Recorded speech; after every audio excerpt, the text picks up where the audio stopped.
여러분 또 만났습니다. 우리 김선남 목사님이 계속해도 좋겠네. 그냥 막 얼마나 은혜롭게 찬양도 하고 권면도 하고 사회도 그냥 잘하는지. 나는 젊은 목사 가운데 이렇게 잘하는 분은 처음 봤어요. 내 아들이나 편파적으로 지금 이제 이렇게 평가를 하는 게 아니고, 남이었더라면 더 내가 후한 평가를 줄 것 같아. 참 부자간이 잘해 먹는다. 이렇게 또 꽈배기처럼 꽈가지고 이상하게 듣는 사람 이 가운데 한두 사람 있을 거야.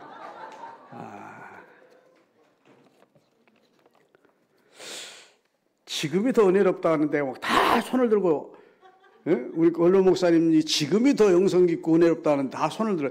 옛날에 내가 죽 썼던 것 같은데.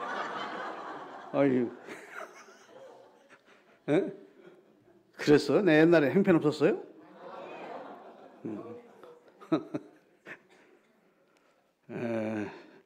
여러분, 제가 이제 나이 많으신, 저보다도 훨씬 나이 많으신 80대 초반 목사님들과 두 달에 한 번씩 서정회라고 하는 서북지역 정경회장단 모임에 제가 7년째 총무를 맡아 있습니다. 제가 심부름 다 하는 거죠. 총회장, 우리 교단 총회장 출신이 4분이 있습니다. 그 회원 가운데. 만나면 얼마나 저를 부러워하는지, 야, 김 목사 나 설교하고 싶어 미치겠어. 평생 목회하고 설교하시던 분이 설교를 못하니까 원로 돼가지고, 야, 김 목사 부럽네. 나는 처음에 그냥 하는 소리인 줄 알았어요. 그냥 인사 겸 하는 말씀인 줄 알았는데, 내가 요 근래 느끼기는, 야, 내가 복 받았구나. 아멘. 하루에 2-3번씩 혹은 주일날은 몇 번씩 설교할 수 있는, 이게 부담이 아니고 복이었구나. 그런 걸 느꼈는데, 또 이제 지역을 넓혀가지고 서울신흥교회까지도 발을 넓혀주시네. 여기 기도원 집회도 가게 하시고, 요즘 얼마나 많이 바쁘게 다니는지 하나님 은혜 주셔서. 여하튼 오늘 이번 집회 2시간 했습니다. 어제 저녁하고 오늘 낮에 했는데, 하나님께서 말씀을 통해서 여러분을 만나시고 성령으로 여러분의 심령을 깨트려 터치해 주시고, 그래서 치료할 자는 치료하시고, 아멘.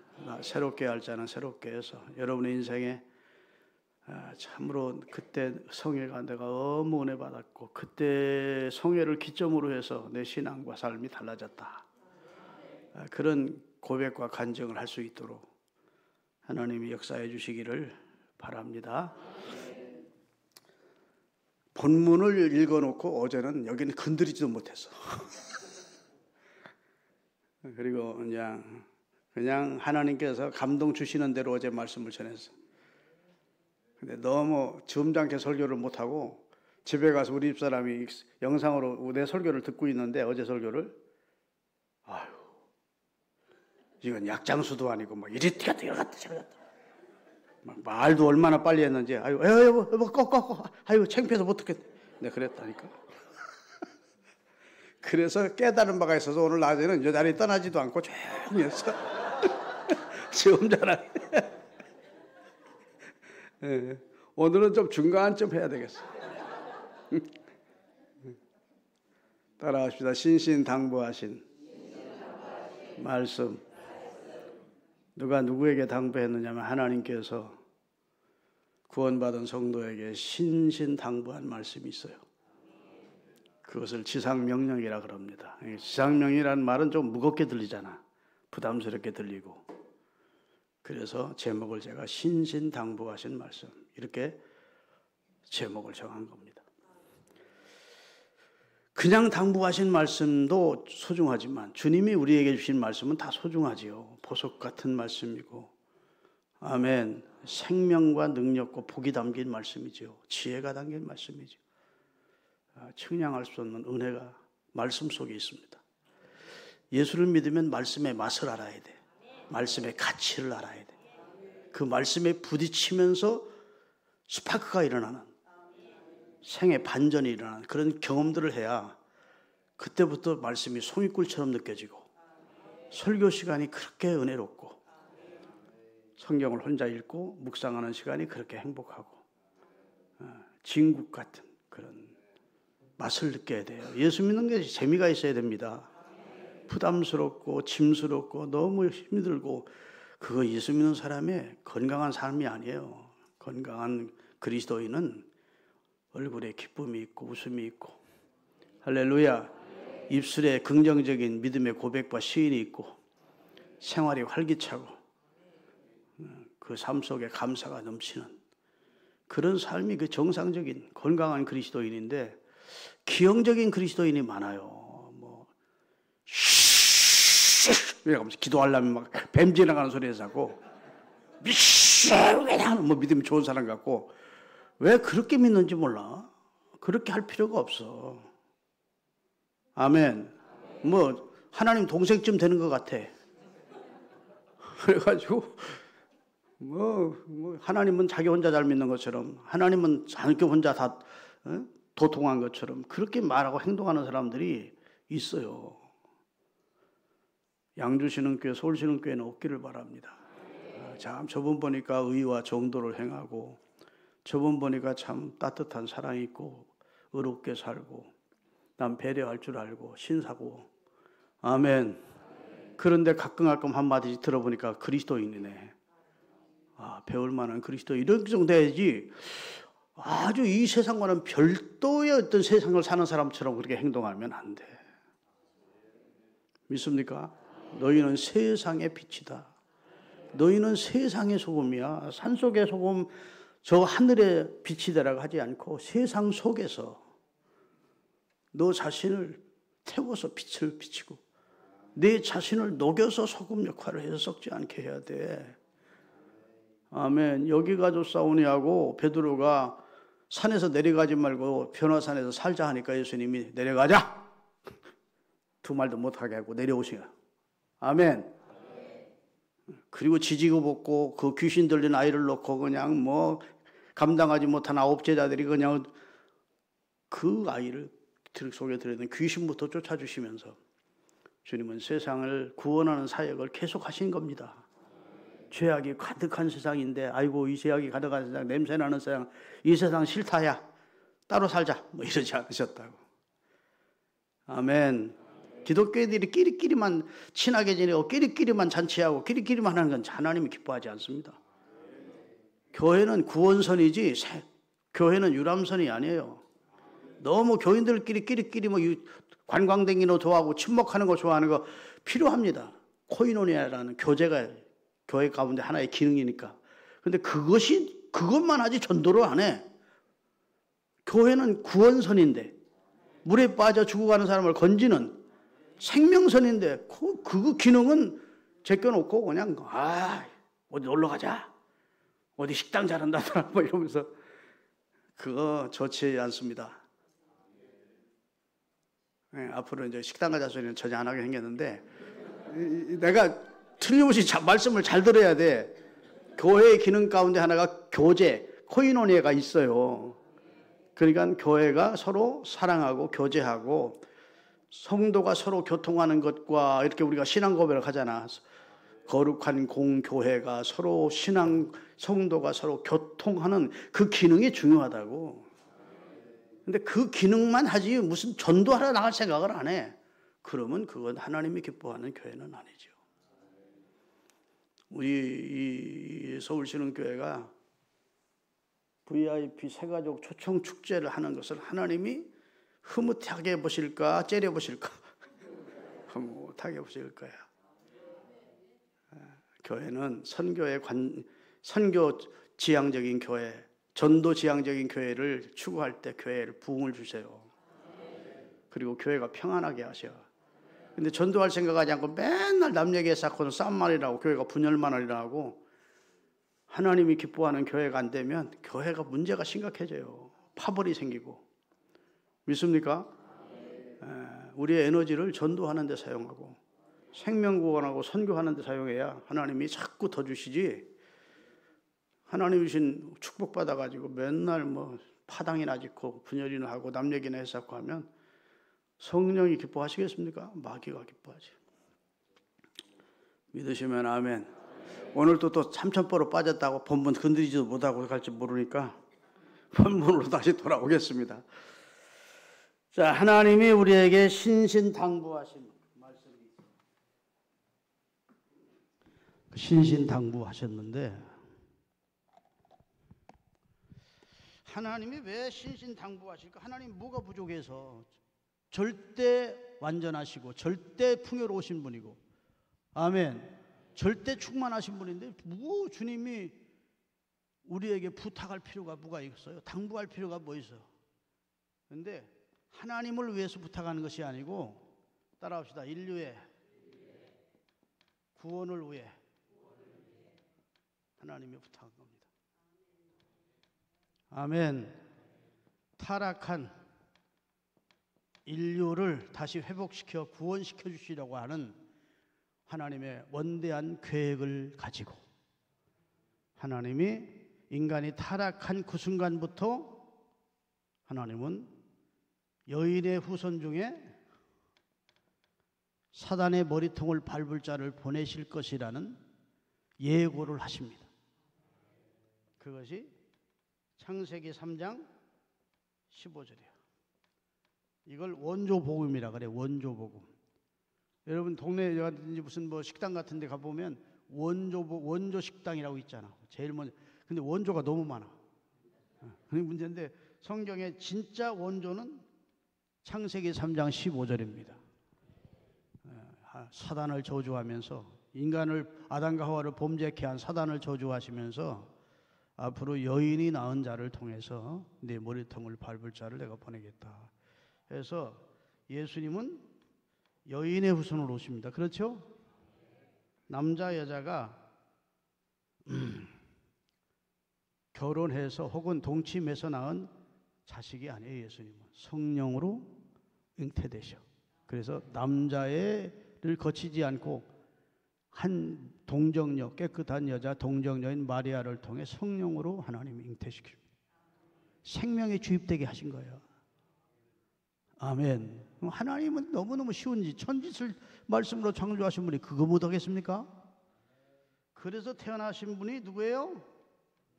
예수 그리스도. 아멘.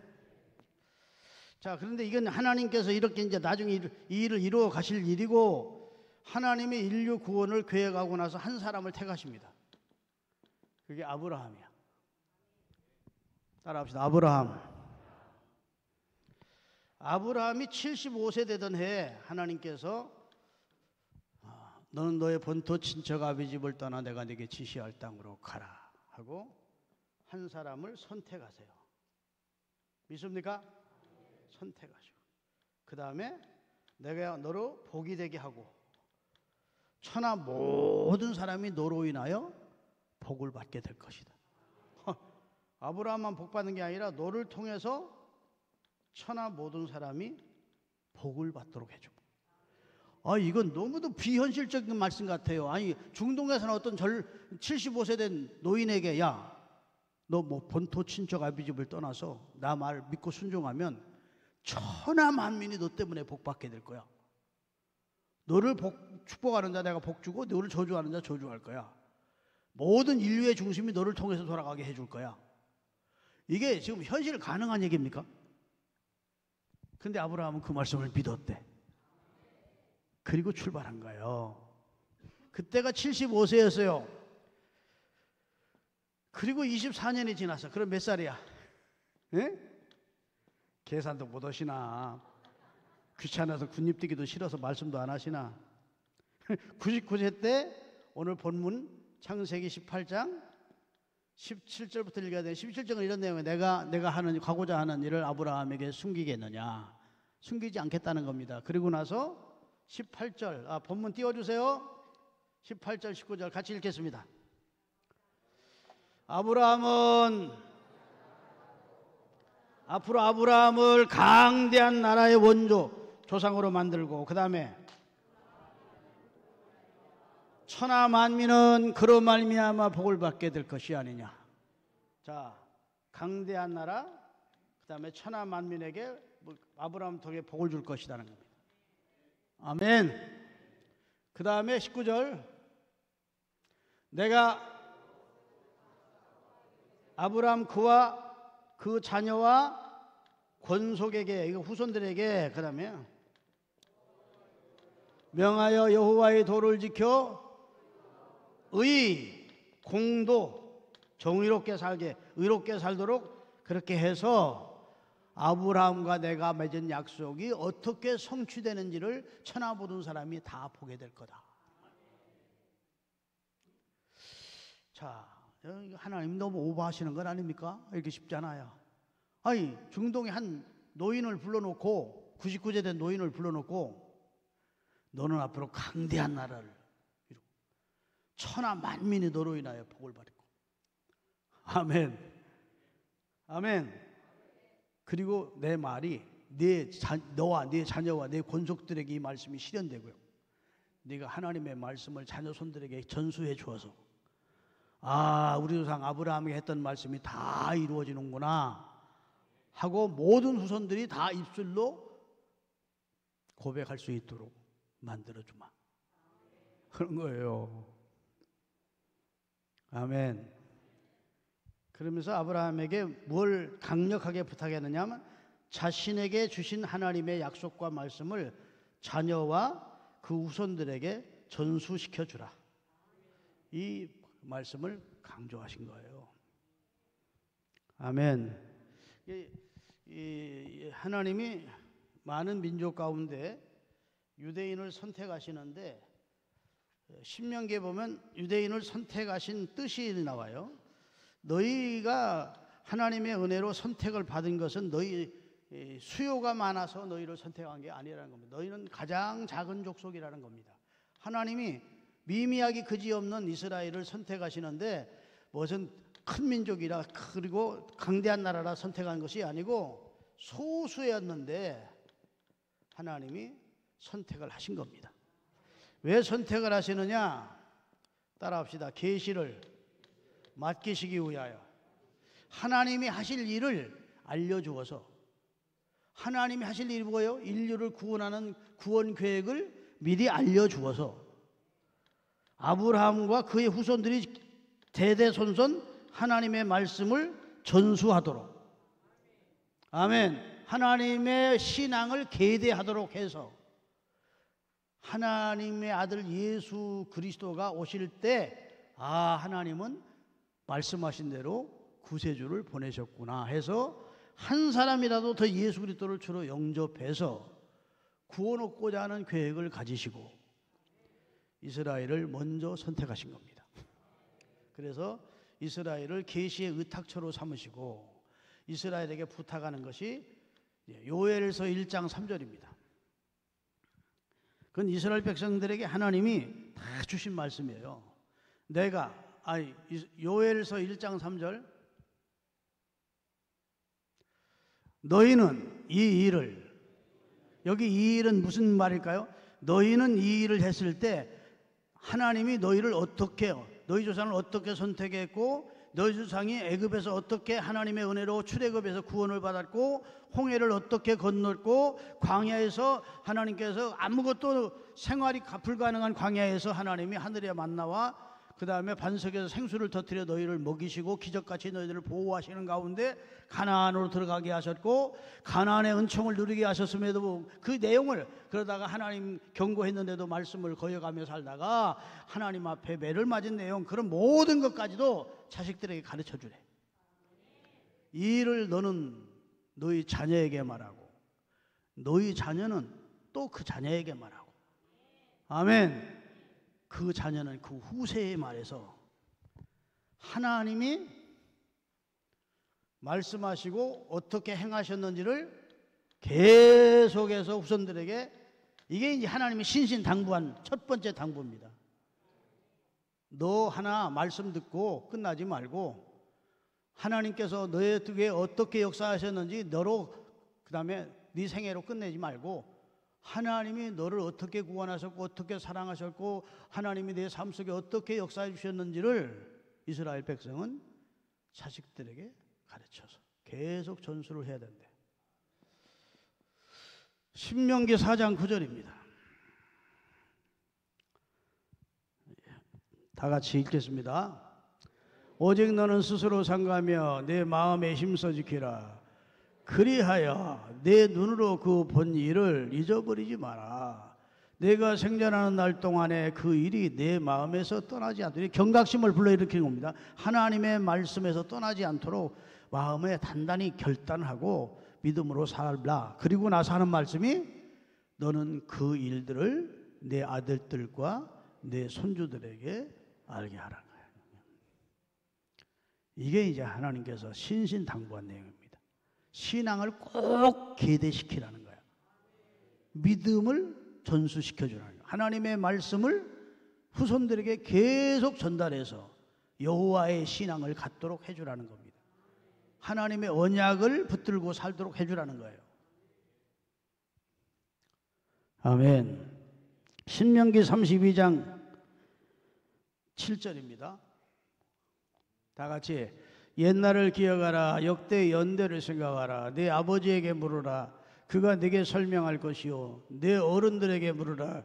그들이 네게 말하리라. 자, 이스라엘이 어른이 됐다는 것은 자녀 손들이, 후대 사람이 하나님이 선생님에게, 아저씨에게, 아버지에게 어떻게 역사했어야 하고 물으라는 겁니다. 그러면 그 아버지나 그 할아버지는 자녀나 손주에게 하나님이 자신에게 어떻게 역사하셨고 우리나라에게 어떤 은혜를 베풀어 주셨는지를 계속 말해 주라는 겁니다. 아멘. 요단강을 건너고 나서 그들이 12돌을 취한 다음에 그 돌을 길가에 쌓아놓고 하나님 앞에 감사 예배를 드렸습니다. 그리고 부탁합니다. 이제 후손들이 이 돌무더기가 무엇입니까? 묻거든 꼭 얘기해 주라는 거예요. 하나님께서 요단강을 육지처럼 건너게 해서 우리 이스라엘을 구원해 주었다 하는 사실을 너희 후손들이 자자손손 그 내용을 알 수 있도록 신앙과 하나님의 역사를 가르쳐 주라. 믿습니까? 여러분, 하나님께서 이스라엘 백성들을 선택하셨어요. 이스라엘을 선택하셨습니다. 이스라엘을 선택하셨는데 이스라엘을 선택받은 이스라엘 백성들이 태어나면서부터 말을 배우면서부터 애우는 내용이 있습니다. 이스라엘 백성들이 쉐마라는 거예요. 쉐마. 따라합시다. 쉐마. 이건 이렇게 시작됩니다. 이스라엘아 들으라 이렇게 나와요. 자, 신명기 6장 4절부터 9절까지입니다. 이건 뭐 다 아는 내용이지만 천천히 다시 한번 마음에 새기면서 읽으십시다. 이스라엘아 들으라. 이스라엘아 들으라. 우리 하나님 여호와는 오직 유일한 하나님이다. 신이 여러 신 가운데 하나님이 한 분 있는 게 아니고 참신은 여호와 한 분뿐이야. 다른 건 다 사신들이야. 아멘.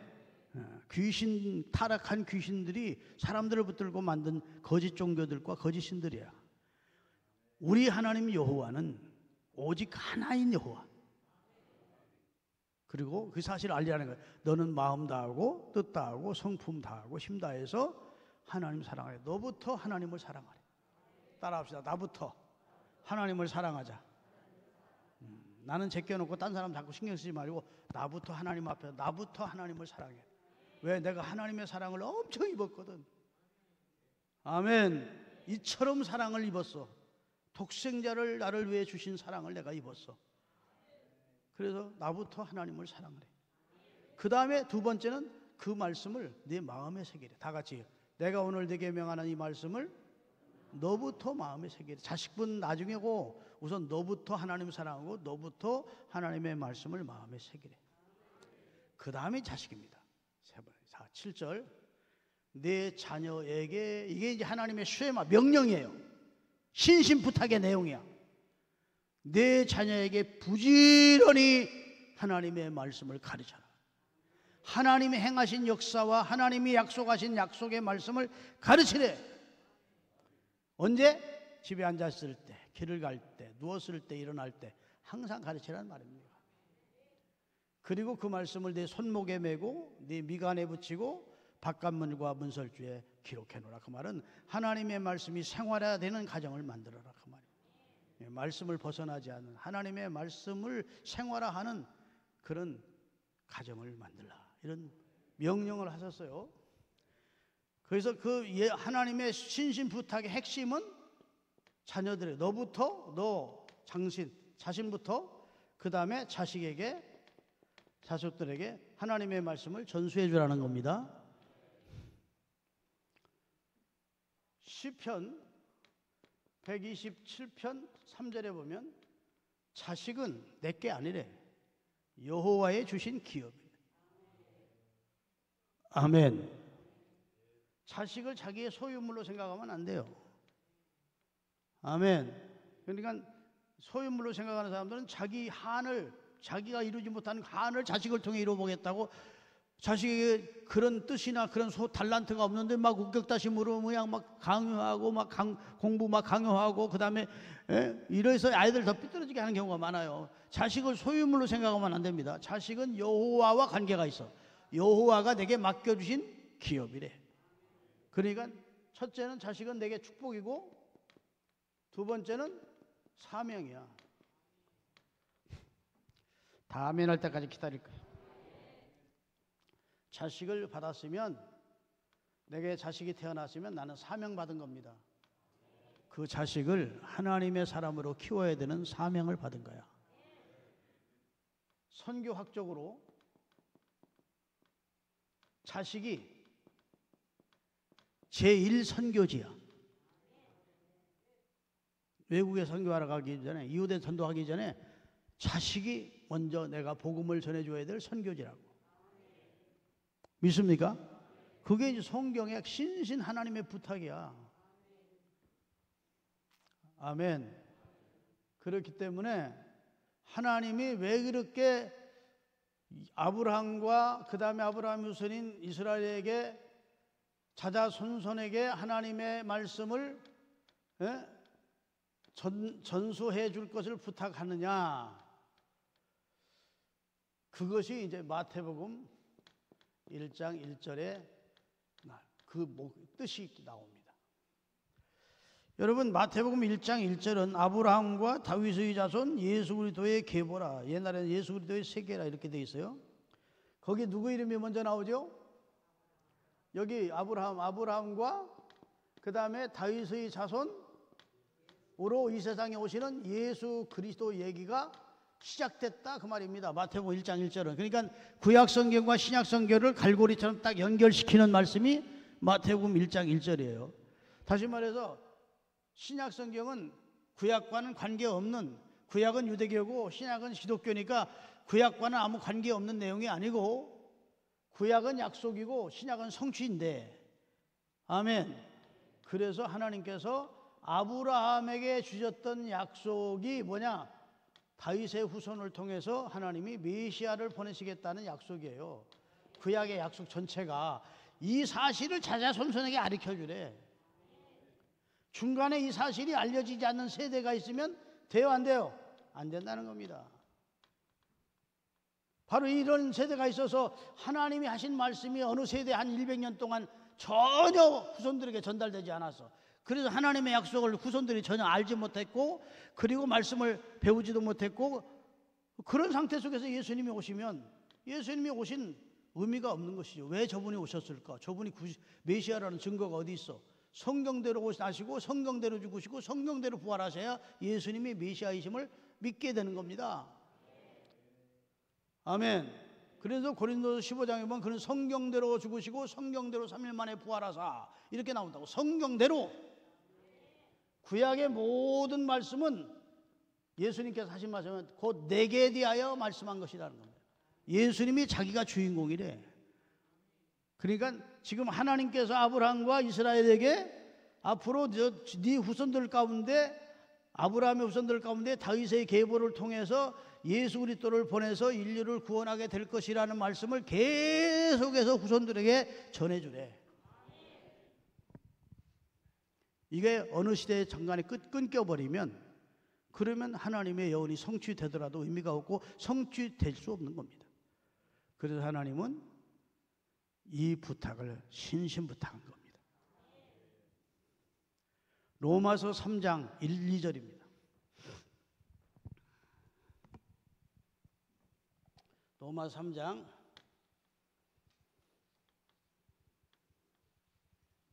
자, 다 같이 그런즉 유대인의 나음이 무엇이며 할례의 유익이 무엇이냐?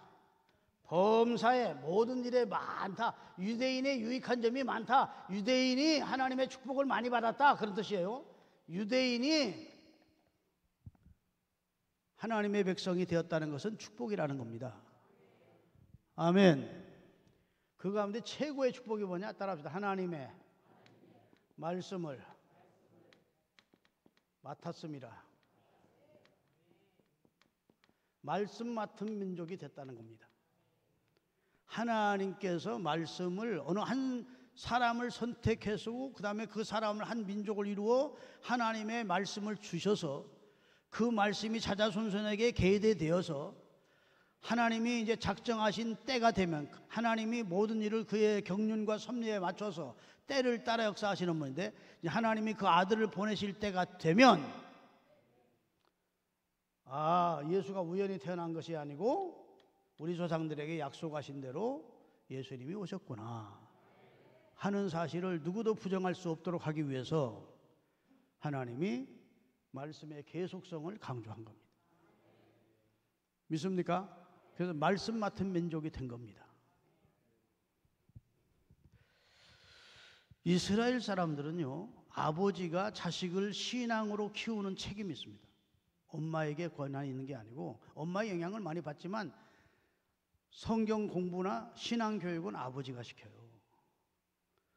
그래서 내 아들아 이렇게 나오는 잠언서에 보면 다윗이 자기 아들 솔로몬에게 신앙 교육을 시키는 내용을 솔로몬이 나중에 기록을 한 겁니다. 내 아버지가 나를 무릎에 앉혀놓고 내 아들아 주의 훈계를 떠나지 마라.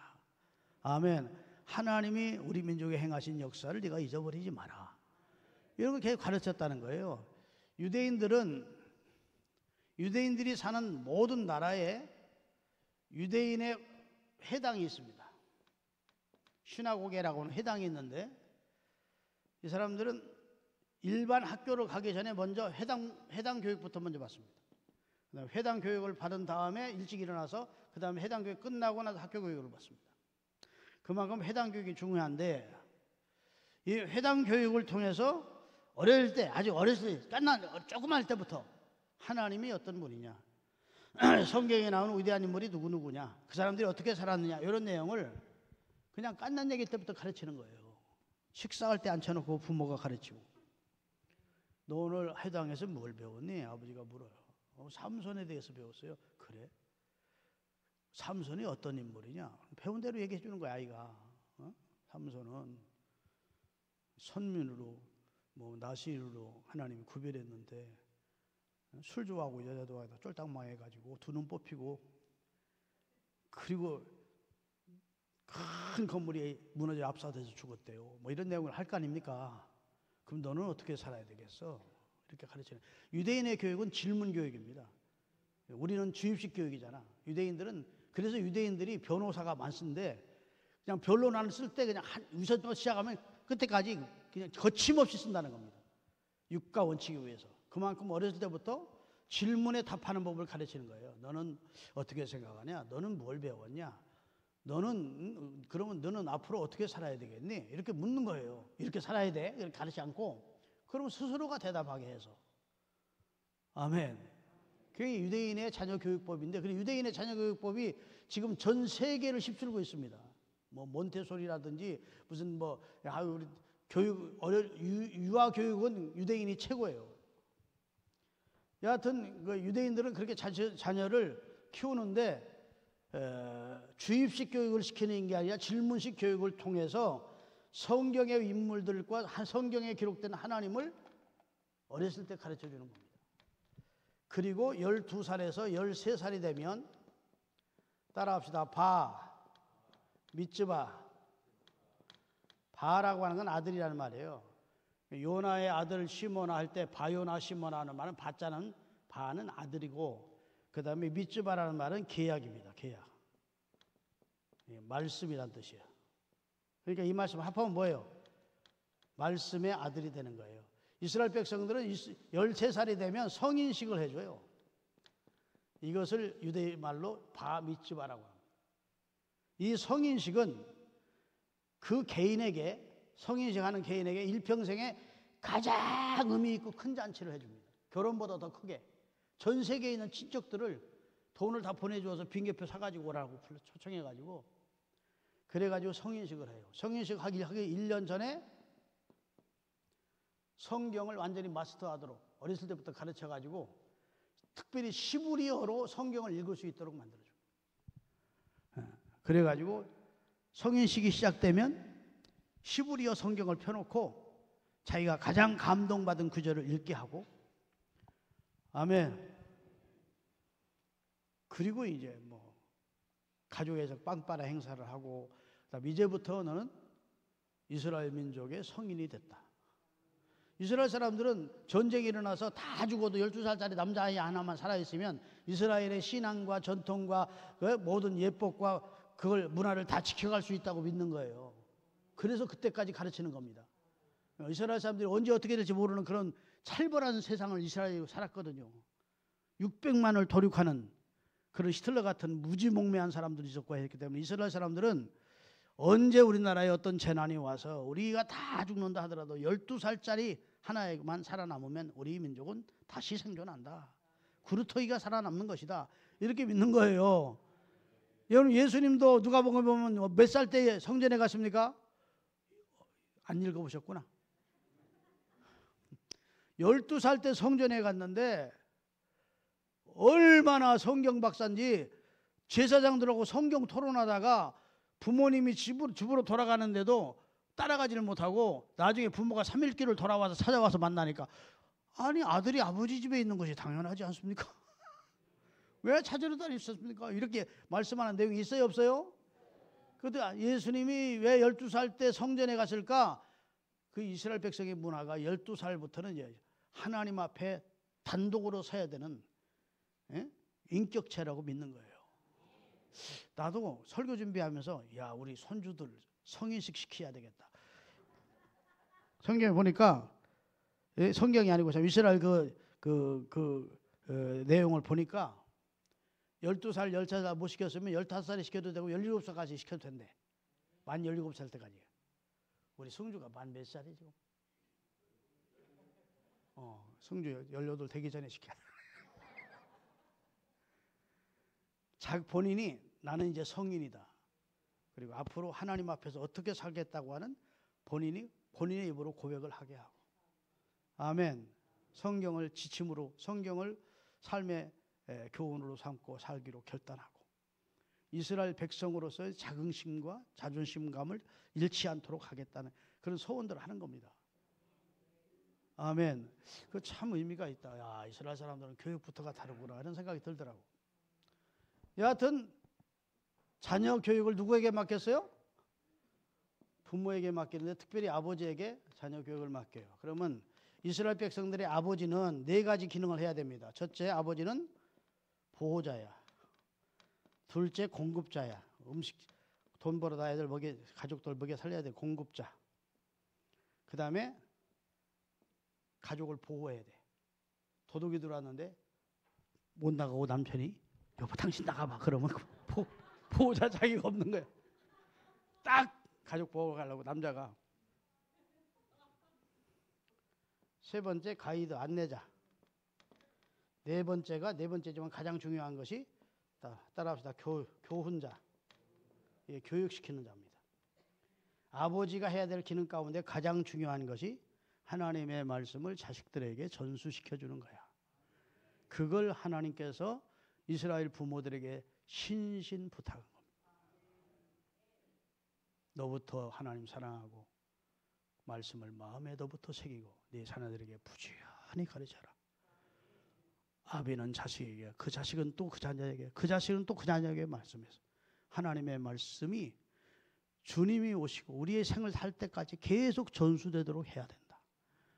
이거 한두 번 말씀하시면 말해야 되는데 성경 구약 전체의 내용에 얼마나 부분 속에 이 부탁이 많은지 몰라. 아멘. 그래서 하나님이 이스라엘 백성들에게 주시기 위하여 말씀을 주실 때 자식은 네 거 아니야. 자식은 내가 준 기업이야. 내게 받은 축복의 상급이다. 그러니 축복으로 받았다고 생각하고 사명감을 가지고 네 자녀를 키워야 돼. 그래서 마누아라고 하는 삼손의 아버지는 천사가 와서 아이가 없을 때 삼손을 주시겠다고 하실 때 사사기 13장인가? 한번 띄워주세요. 보면 하나님이 말씀하셨을 때 그가 이렇게 고백하는 내용이 나와요. 사사기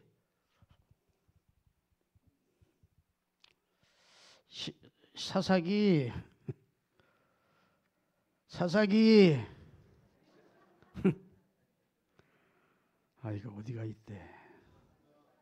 떴어? 나중에 삼손의 아버지가 될 사람 이름이 마누아예요. 마누아가 이제 이르되 이제 하나님이 천사를 통해서 말씀하신 대로 제게 아들이 있기를 원하나이다. 그래놓고 내게 아들이 주어지면 이 아이를 내가 어떻게 기르며 하나님 앞에서 내가 어떻게 행해야 됩니까? 이 아이가 지켜보는 앞에서 내가 어떻게 행해야 됩니까? 얼마나 경건한 아버지의 아름다운 고백입니까? 내 자식이니까 내 마음대로 키우지 생각가지고 하나님이 내게 주신 기업인데 내가 이 아이에게 어떻게 이 아이를 길러야 되고 어떻게 이 아이 앞에서 행동해야 됩니까? 이렇게 물었다고요. 우리도 이 마음으로 자녀를 대하셔야 됩니다. 목사님 때는 늦으리 대가리가 커서 요새 말들 안 들어먹어요. 애들 보고 교회 가자 그러면 예 그리고 따라온 애들 있습니까 요즘? 아니 사춘기 지난 애들 가운데 아주 어렸을 때는 뭐 부모 무서워서라도 따라오고 갈 데 없으니까 따라오고 그러니까지만 이제 좀 머리가 한 사춘기 지난 애들은요 교회 가자 그러면 웃기지 마요 나 바빠요 말 안 들어. 그렇다고 포기해야 됩니까? 포기하면 안 됩니까? 포기하지 않으면 안 됩니까? 뭐 맞아 이게 무슨 말이야? 포기하지 마. 그래서 그런 때를 위해서 우리에게 기도를 주신 거야. 자식을 위해 기도하세요. 자식의 영혼을 위해 기도하세요. 예레미야 애가 2장 19절을 준비했다가 이따 띄워달라면 띄워주세요. 예레미야 애가 2장 19절. 자식을 위해서 부모가 해야 될 일이 전도해야 되지만 말씀을 가르쳐서 신앙을 계대시켜야 되지만 요즘 대가리 크면 말 안 듣습니다. 그러면 포기하지 말고 하나님 내 아들의 영혼을 내 딸의 영혼을 불쌍히 여기시고 구원해 주세요. 하나님의 손에 맡겨야 돼. 그것조차 안 하면 그건 진짜 나쁜 부모야. 전도도 안 하지 그 자식을 위해 기도도 안 하지 그 사람은 천국과 지옥이 있다고 믿는 사람이라고 볼 수가 없어. 아멘. 천국과 지옥을 확실히 믿는다면 그리스도를 통해서만 구원을 얻는 길이 유일한 길이라는 사실을 믿는다면 자녀들 신앙생활 하는데 안 하는데 방치할 수 있습니까? 그런 신앙을 귀한 신앙이라고 할 수 있습니까? 교회에서 아무리 인정받고 뭐 헌금하고 봉사한다 해도 그게 하나님이 기뻐하시는 신앙일 수 있겠습니까? 점검하셔야 돼. 우리 자신을. 아멘. 또 타락한 아들 어거스틴이 방탕하게 사니까 그의 어머니 모니카가 눈물로 기도를 하면서 사제를 찾아와서 사제님 우리 아들이 이러다가 심판받아 저주받아 죽겠어요. 눈물로 기도하는 엄마가 있으면 자식은 망하지 않습니다. 그랬대. 아멘. 눈물의 기도가 있는 자식은 망하지 않는다. 그 말이에요. 그 기독교 역사에 바울 다음으로 찬란히 빛나는 인물이 성 어거스틴이 된 겁니다. 하나님은 다 하셔.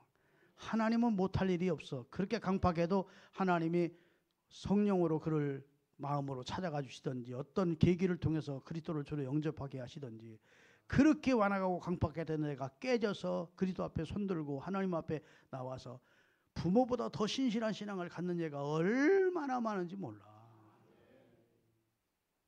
그러니까 자식을 위해서 기도, 전도. 포기하지 마십시다. 자식을 지금까지 잘 키워서 신앙으로 잘 성장했으면 더 말할 것 없지. 그건 하나님께서 우리에게 신신 부탁한 첫 번째 부탁을 지킨 거야. 자, 그러면 이렇게 하나님의 말씀이 전수돼서 아브라함과 다윗의 자는 예수 그리스도께까지 전수가 됐어요. 그래가지고 예수님께 왔습니다. 그럼 예수님이 이 세상에 태어났어. 그렇다고 우리가 전도한다고 구원받을 수 있어요, 없어요? 예수님이 우리를 위해서 해준 일이 하나도 없다면 우리 구원받을 근거가 없어. 그런데 은혜롭게도 성경대로 하나님께서 아브라함과 이스라엘에게 주신 말씀대로 오셔서 말씀하신 대로 우리를 대신하여 십자가에 달려 돌아가시어 우리 죄를 담당해 주시고, 아멘. 우리를 속량해 주셔. 죄를 속량해. 내가 받을 심판, 내가 받을 저주를 예수님이 대신 심판과 저주를 받으시고 나는 심판이 없도록, 아멘. 나는 저주에서 면제되도록. 그게 복음이에요. 그리고 우리를 구원하시고 그 증표로 하나님께서 예수 그리스도가 부활하시도록. 야, 이제 구원이 성취됐습니까? 안 됐습니까? 아멘. 물론 십자가만 가지고도 구원이 성취됐습니다. 다 이루었다 하셨지만 더 완벽하게 부활로 확정하신 거예요. 그래서 예수 그리스도를 통해서 하나님의 뜻이 이루어졌어. 인류를 구원하고. 아까 처음에 말씀드렸잖아요. 왜 하나님께서 신신 부탁을 하냐? 인류 구원을 목적으로 하고 신신 부탁한 겁니다. 그래서 이스라엘은 성공했어. 하나님의 부탁을 받고 4,300년 동안 이스라엘은 그 자손들에게 하나님의 말씀을 전수하는 일을 감당했어요. 이스라엘은 예수를 죽인 죄값으로 나라 없는 백성이 됐어요. 나라를 잃고 거처를 잃고 세계를 떠도는 디아스포라라고 하는 나그네 백성으로 살아서 2000년 동안 가는 곳곳마다 미움과 방화와 린치를 당하고 폭행을 당하고 사람 사는 게 아니었어요. 예수를 죽인 죄와 그 죄값을 우리와 우리 후손에게 돌리소라고 참남된 말을 한 그대로 하나님께서는 이스라엘에게 무서운 하나님의 징계를 하십니다. 그리고 1948년 5월 10일 날, 우리나라는 1945년에 독립했고 이스라엘은 3년 후인 1948년 5월 10일 날 미국과 영국과 소련과 미국 관계가 그때는 좋았어요. 소, 영국이 세 나라가 이스라엘을 불쌍히 여기는 마음이 들었어. 야, 이스라엘 나라 회복시켜 주자. 그때는 누가 살았냐? 팔레스타인 사람들이 살았어. 그 땅을 이스라엘 사람들이 가서 조금씩 사기 시작했어. 왜? 옛날 고토니까. 옛날 우리 조상들이 받았던 땅이니까. 이스라엘 사람들이 어디를 가는지 돈 벌어가지고 돈을 벌어서 자기 고토로 와서 땅을 사기 시작했어. 아멘. 그러면서 시온 운동이 일어났어. 그건 이제 이스라엘의 회복 운동입니다. 시온 운동이 전 세계를 휩쓸기 시작한 거야. 이스라엘 사람들 너무 고생 많이 하고 히틀러한테 억울하게 600만이나 죽고, 이스라엘 그래도 예수님이 태어난 민족인데 회복시켜 주자.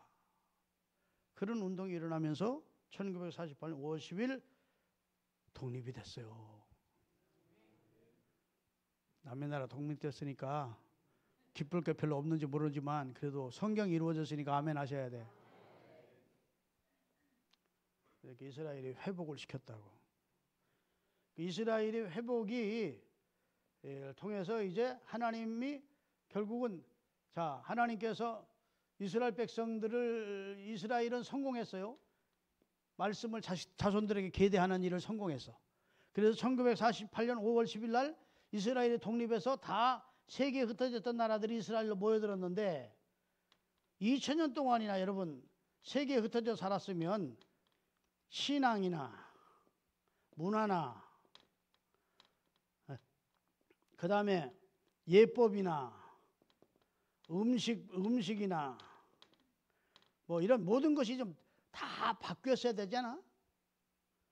쌍둥이도 세대차가 있다는데 2000년 동안 그것도 같은 나라에서 살지 않고 세계 흩어져 살았는데 2000년 후에 모였는데 다 동일해. 그것은 이스라엘은 3대가 똑같게 하나님 말씀하셨어요. 아브라함과 이삭과 야곱이 3대가 이 신앙이 이어지듯 이스라엘 사람들은 아비와 그 자식에게, 그 자식이 있고 또 그 자식이야. 그래서 이스라엘 사람들은 회당에 들어가서 기도를 할 때에도 할아버지가 이렇게 서서 기도하면 아들이 뒤에 서서 기도하고 그 손주가 또 뒤에 서서 기도. 할아버지가 엎드리면 아들도 그 뒤에서 엎드리고 손도 엎드리고. 그렇게 교육을 시킵니다. 음식점에 가면 절대로 손주 뭐 먹을래 묻지 않습니다. 할아버지가 정합니다. 아멘.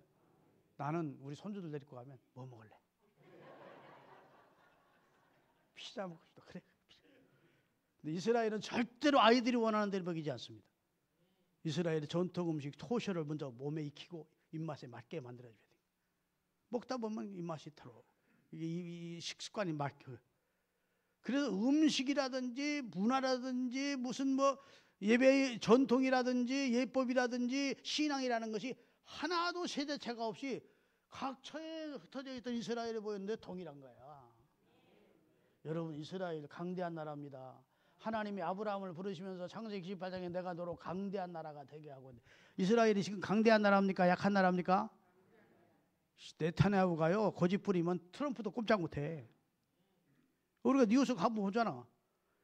에이씨, 하마스 용납 안 하겠다고 큰 소리 몇 번 트럼프가 치다가도 트럼프가 그래 알았다 해줘.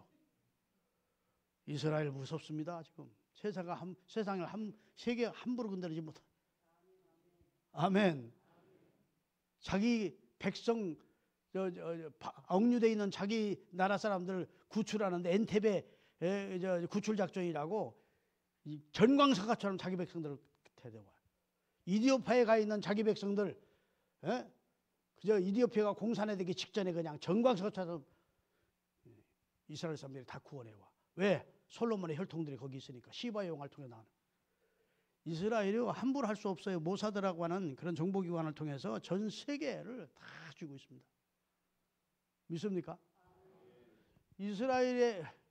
이스라엘이 범죄율이요 세계에서 가장 낮습니다. 이건 통계적으로 증명이 된 거예요. 아멘. 이스라엘 나라는 교도소가 빈 날이 많대. 이스라엘 나라에 가서 12년 동안 히브리 대학에서 공부한 내 친구 목사가 있습니다. 칼빈 대학에 총신 대학에서 교수하다가 지금 목회 나갔는데, 이스라엘은 교도소가 텅텅 비어 있는 날은 있대요. 그만큼 범죄율이 낮아. 이스라엘 백성들이 가장 위생적입니다. 깨끗하고 청결하고 머리 좋고, 아멘, 공부 많이 하고. 그래서 세계 최고의 대학이 아이비디그라고 해서 세계 최고의 대학이 미국에 있는데, 그 대학의 20%가 유태인들이 가서 공부하는 겁니다. 노벨상 30%가 유태인들이 탔습니다. 아멘. 여러분, 백화점을 처음 만든 사람도 유태인, 은행 처음 만든 사람도 유태인. 우리는 그런 생각도 이 사람들이 못했을 때 세계 경제를 다 쥐고 흔드는 사람이 지금 유태인이에요. 진짜 이스라엘은 강대한 나라가 된 겁니다. 아브라함 한 사람을 통해서 하나님이 널 강대한 나라가 되게 하고 천하 만민이 너 때문에 복받도록. 왜? 아브라함의 후손에 다윗이 나오고 그 후손 가운데 메시아가 오심으로. 그래서 사도 바울은 이제 혈통적 유대인이 아니래. 우리하고는 유대인들하고는 혈통적으로는 아무 관계가 없지만 아브라함을 믿음의 조상으로 받는, 예수 그리스도를 주로 믿고 아브라함을 믿음의 조상으로 받는 사람은 우리가 아브라함을 다 뭐라고 합니까? 믿음의 아버지라. 다 우리는 아브라함의 혈통이래. 전 세계가 예수 그리스도를 주로 믿는 믿음을 가진 자는 아브라함의 자손이라고 성경은 말하고 있습니다. 그래서 천하 만민이 너로 인하여 복을 받는다는 하나님의 언약이 성취된 거예요. 할렐루야. 자, 그런데 이제 하나님의 아들이 오셔서 인류 구원을 하나님이 하시고자 하는 궁극적인 일은, 하나님이 세상을 이처럼 사랑하사 독생자인 예수를 보내서 우리를 죄와 사망에서 건져서 우리를 멸망하지 않고 영생하기 위한 것이 하나님의 목적입니다. 성경을 주신 목적도 그렇고, 아멘. 그러면 이렇게 하나님이 하나님의 뜻을 다 이루어 놨는데 이 사실을 전하지 않으면 구원 받아요, 못 받아요? 구원을 못 받아. 그러니까 예수님이 구약은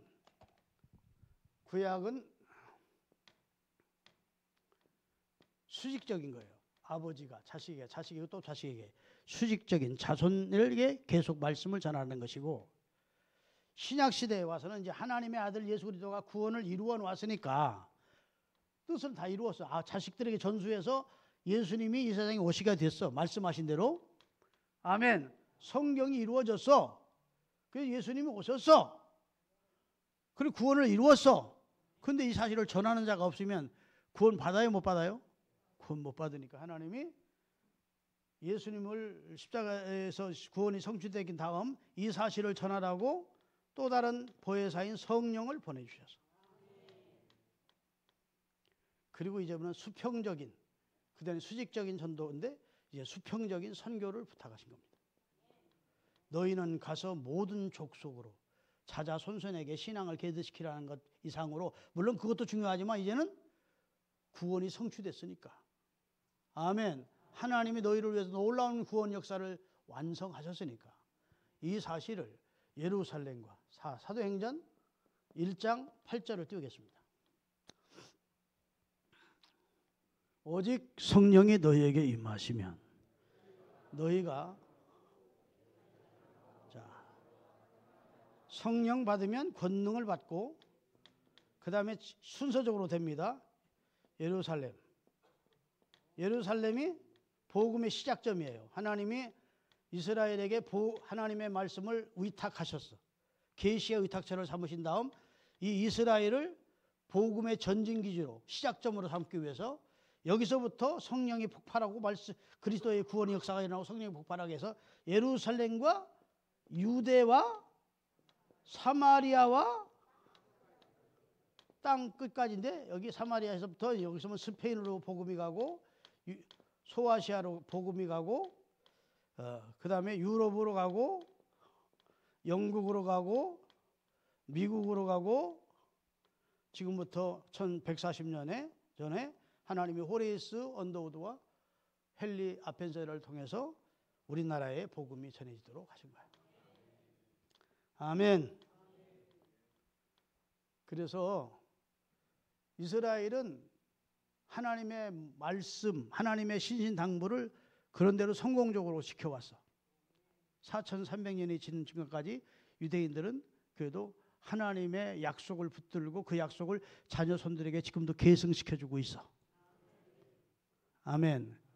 그런데 신약교회는 예수님이 너희는 가서 모든 족속으로 제자 삼고 아버지와 아들과 이름 성령 이름으로 세례주고 이제 가서 이브라임 사마리아와 땅끝까지 복음 전거하라고 신신부탁한, 이게 하나님께서 우리 그리스도인에게 주신 지상명령인데, 신약 교회는 실패했어. 선교하는 데는 그런 대로 성공했는데, 이 복음을 일찍 받은 나라들이 막 세계 선교 열심히 했죠. 영국도 선교할 때 해가 지지 않는 나라로 만들어 주셨고, 미국 열심히 선교할 때 세계의 가장 강력한 나라 만들어 주시고, 대한민국도 열심히 선교할 때 하나님 우리 민족의 GNP를 점점 높여 주시고. 아멘. 안 하는 것 보래. 선교를 아무리 하고 싶어도 나라가 가난하면요 선교 못해. 선교는 그냥 할 수 있는 게 아니라 총알이 필요한데 물질적으로 계속 후원해 주어야 선교가 가능하거든. 의료 선교해야지, 무슨 뭐 복지 선교해야지, 그 다음에 복음 선교해야지, 다 이게 물질이 들어가는 거거든. 그래서 재정적으로 하나님이 GNP를 높여주시고 그 나라가 부유해져야 선교할 수 있어요. 아멘. 하나님이 선교하는 민족에게 관심을 가지고 그 나라에 꼭 축복을 해주셔. 우리나라가 지금 선교 열정이 떨어지고 있어요. 계속 저하되고 있어. 한동안은 2만 명이 넘는 선교사를 보냈던 대한민국이 지금 선교 열정이 점점, 교회가 선교에 대해서 별 관심이 없어져. 우리도 살기 힘든데 무슨 선교야. 그랬어. 그러면 하나님은 그 교회 기뻐하지 않습니다. 우리나라 복음화 시킨 다음에 선교하면 되지. 여러분, 미국 복음화 시킨 다음에 선교하려면 아직까지 우리나라에 복음이 안 왔어야 돼. 그래 안 그래요? 미국이 100% 예수 믿어가지고 언더우드가 온 게 아니에요. 미국은 아직도 예수 안 믿는 사람이 그 당시에도 많았어. 그렇지만 일찍 하나님의 은혜를 입고 선각 깨우침을 입은 교회들마다 선교사를 보내자. 그래 주어서 우리나라나 세계가 복음을 받고 구원받는 사람이 생기는 겁니다. 그 서울신흥교회가 너무 고마운 것은 파송 선교사를 2가정이나 보내서 후원한다는 것은 너무 감사한 일이지. 여러분 아무리 교회가 어려워도 이제 선교사 그만 이제 철수시킵시다 이런 말 하지 마시기 바랍니다. 아멘. 김근영 선교사님이 우리 언제까지 해야 돼요? 들으라고 하는 거 아니요? 그래. 걱정하지 마. 아멘. 서울신흥교회가 그런 교회는 아니다. 힘 닿는 데까지 해. 그리고 정지 안 되겠다 싶으면 그러면 또 하나님이 또 대안자를 또 보내주겠지. 걱정하지 말고. 아유 그래도 교단이 70세는 사표 내는 거 아니야. 교단하고 서울신흥교회 파송선교하고 무슨 관계 있어? 걱정하지 마. 아멘. 김근영 목사가 든든했을 거야. 야 김철중 친구가 파워가 있네. 그리고 대가 파워 있어야 되는 게 아니고 선교는 중단하면 안 돼. 그것은 어부가 고기 잡는 것을 포기하는 거하고 똑같고. 믿습니까? 사업하는 사람이 돈 버는 걸 포기하는 거 똑같아. 교회가 복음 전하는 걸 포기하는 것은 교회가 가서 1차 해야 될 사명을 저버리는 거야. 가까운 데서 저 복음을 전하는 걸 전도라고 그러고 국내에 저 멀리 가서 말씀 전하는 것을 선교라고 하는데 사실은 다 선교의 개념이야. 가까운 데서 복음 전하는 것도 멀리 가서 복음 전하는 것도 다 선교지. 믿습니까? 그래서 첫 번째 지상명은 뭐라고요? 자자손손에게 네 자녀손들에게 하나님의 약속과 말씀을 붙들고 그리스도 예수께서 우리의 구주 되시는 분이 오신다는 사실을 계속 전수해라. 2번째 부탁은 이제 하나님의 아들이 다 이루고 나서 이 사실을 예루살렘 사마리아 땅끝까지 전해라. 지금은 우리가 신약교회가 실패한 것은 어느 나라든지 들어가면 한 500년에서 1000년 동안은 복음을 잘 사수하는데 복음대로 복음을 열심히 믿고 사수하면 복 주실까 안 주실까? 복 주셔.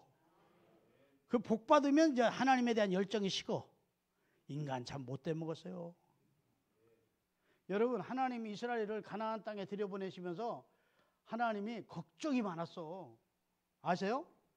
야 너희가 가나안 땅에 들어가서 등 뜨뜻하고 배부르고 편벽한 집에서 평안하게 살게 될 때 나 여호와를 잊어버릴까 두렵다. 인간이 얼마나 변덕스러운 존재인지 하나님이 알거든. 죽기 어려우면 주여 찾다가 이제 살만하면 나요. 이게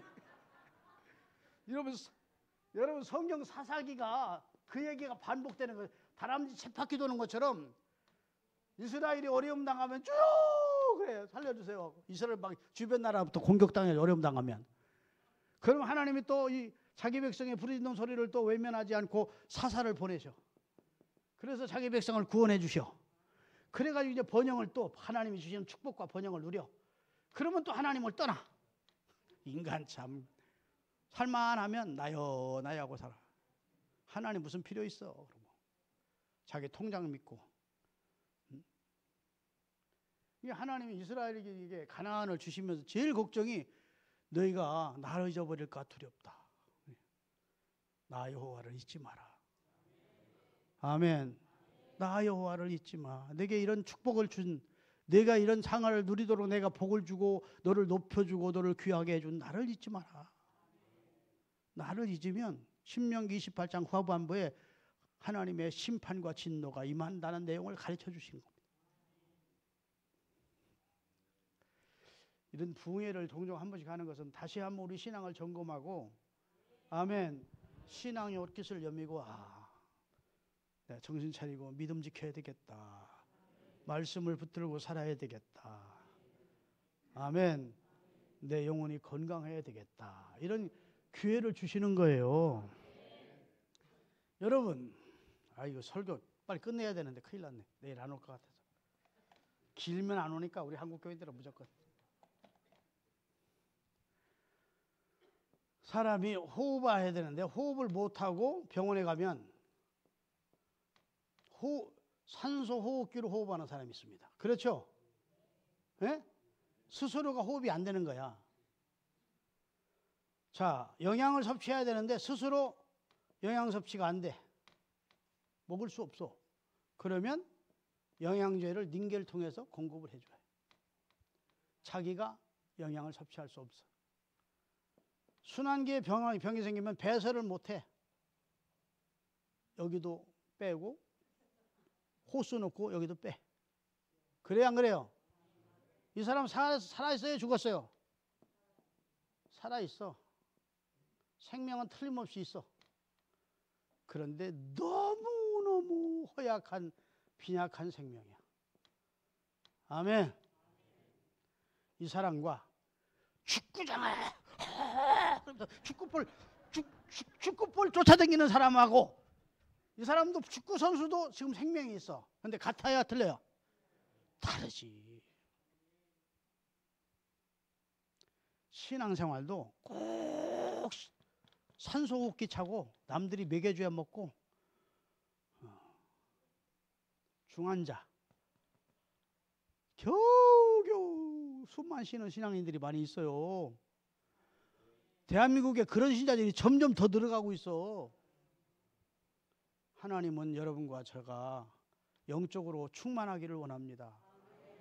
강건하기를 원하셔. 그러려고 부흥회를 열어주셨어. 영혼에 하나님 주시는 권능을 힘입고 예루살렘 유대 사마리아와 땅끝까지 전도하며 사십시다. 이번 부흥회 때 왜가 내 이 설교를 할까? 딱 맞자. 우리가 우리에게 신신 부탁한 것은 이제 사자손자에게 말씀을 신앙을 계대시키는 일로 해야 되지만 이제 예수님이 그렇게 힘들게 생명을 버려 자기를 희생해서 이루신 구원을 전해 주기를 원하는구나. 내 증인이 되어 달라는 부탁을 하시고 계시구나. 아멘. 믿고 안 믿고는 그 사람하고 하나님께 맡겨. 그러나 전하는 건 내가 해야 돼. 아멘.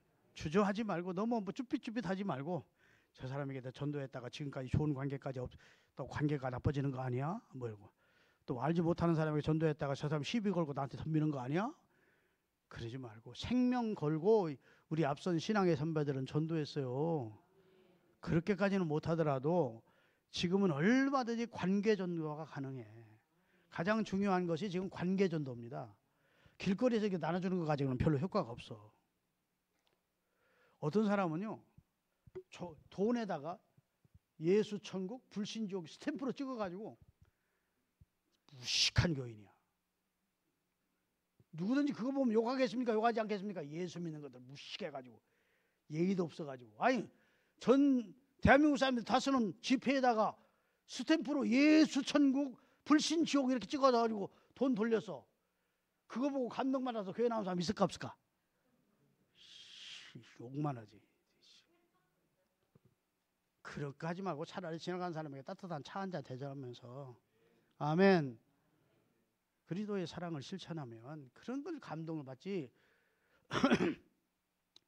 그 복잡한 전철 안에서 막 침튀겨가면서 막 예수 천당 불신지옥에 아주 공해야 공해.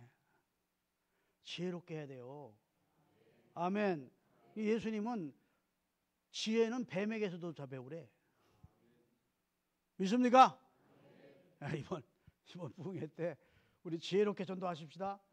우리 목사님이 잘 가르쳐 주시대. 어떻게 하라고. 오늘 또 무슨 밑밥도 줬다지. 거기 가서 머리도 일부러 가까이 다가오게 가서 깎았다니. 그래 신앙적인 지혜야. 나는 포기했어요. 나는 어차피 전도는 못해. 그리고 지뢰 포기하지 마시고 하나님 나도 천하보다 귀한 영혼. 이 세상에서 가장 큰 사업이 전도야. 이병철이 땅이 얼마나 되겠어? 정주영 씨 땅이 얼마나 되겠어? 지구 한 귀퉁이 이만큼도 안 돼. 바늘꽃으로 치더라도. 그런데 한 영혼을 구원하면 천하보다 귀한 영혼을 얻는 거야. 하나님의 입장에서 보면 엄청난 큰 사역에 우리가 쓰임을 받은 거야. 이것을 깨달은 사람들이 변호사 생활하다가도 의사, 전문의 의사로 돈 많이 벌다가도 그냥 신학교 가가지고 선교사 돼가지고 생명 구하러 다니잖아. 왜? 천 영혼이 천하보다 귀하다는 걸 아는 사람들이. 기도하십시다. 좀 더 찬송도 하고 기도하고 싶은데 끝낼게. 다 알아들을 만하니까. 우리끼리니까. 우리 식구잖아. 내가 굳이 붕사처럼 해야 될 필요는 없잖아. 전할 거 다 전했으니까. 자, 그래 복습은 한번 해야 되겠네. 하나님의 부탁이 신신 부탁이 몇 가지야? 2가지인데, 첫째는 자녀 손들에게 직선적 계속 복음 전에 하나님의 신앙을 물려주라. 2번째, 그리스도께서 자신을 희생시켜 이루신 구원을 이제 만방에 전하는 일을 해달라. 그게 우리 하나님이 우리를 향해서 신신 부탁한 당부한 말씀이에요. 그냥 부탁한 정도가 신신 부탁했으니까 들어주셔야 되잖아. 기도하겠습니다. 은혜로우신 하나님, 오늘 부족한 종이 성경의 큰 줄기인 우리 주님 인류 구원을 목표로 하시고 2가지 부탁을 하셨는데, 구원받은 성도는 자녀 손들에게 신앙을 계대시키라고, 그리고 예수를 통해서 인류 구원의 거룩한 성업이 완성됐으니 이 사실을 사마리아와 땅끝까지 전하며 살라고 우리에게 부탁한 말씀을 신비에 새기게 하시고, 주님 오시는 날까지, 우리 생명 다하는 날까지 주님이 당부하신 말씀을 마음에 새기고 순종하며 살게 해 주옵소서. 특별히 우리 자식들에게 그리고 손주들에게 신앙을 물려주는 일을 위하여 기도하게 하시고, 전도하게 하시고, 관심 가지게 하시고, 하나님을 찾게 하소서. 신앙이 꼭 대물림 되도록 역사하여 주시옵소서. 예수 그리스도의 이름으로 기도하옵나이다. 자, 한 2분 동안만 주여 한번 찾고 합심 기도하겠습니다. 주여!